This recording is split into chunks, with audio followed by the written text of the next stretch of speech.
So this is the last video. So thank you for watching. If you watch all four before, this is the last one. And I really want to stress that even though you may have lack of faith, even though you may have doubt, even though you may be past the age of whatever it is that you want, you may think that you're past the age, God can still bless you. So in chapter 21, we read in verse 1 through 7, it says, "The Lord visited Sarah as he had said, and the Lord did to Sarah as he had promised. And Sarah conceived and bore Abram a son in his old age at the time of which God had spoken to him.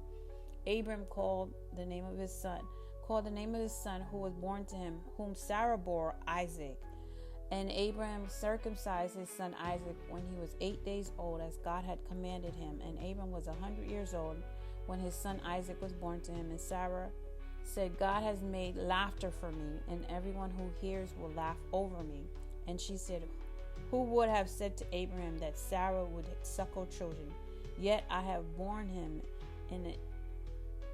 his son in his old age." And so God can still bless us, even if we are not the strongest people of faith. I mean, you've seen people who don't even go to church, and you're like, how is it that God is doing this for you? And it's easy to become envious because you're like, I'm doing all of this and I'm doing all of that, and I'm still not being blessed by God. But you don't know what God's motivation is.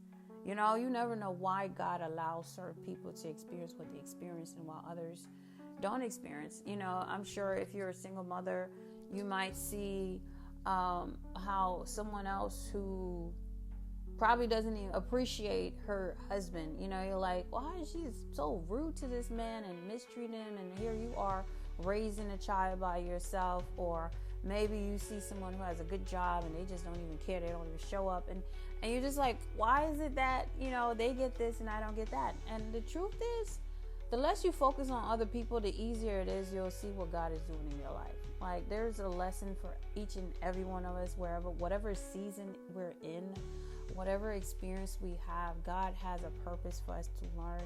And if you read the chapters, God was teaching Abraham and Sarah faith, you know, how to be patient and how to really trust me. Because look at them. They believe and say, who would have thought? Who could have done this but God? And so I do believe that God is always looking for those moments to where we can see the blessing come only through God. And so whatever you're going through, whatever you're waiting for, you just have to trust that God has my best plans at heart. You know, God is really working everything out for my good, even though I don't understand it. There is something for you to learn in the season that you're in. Hope these videos were helpful. I'll see you in the next series. Bye.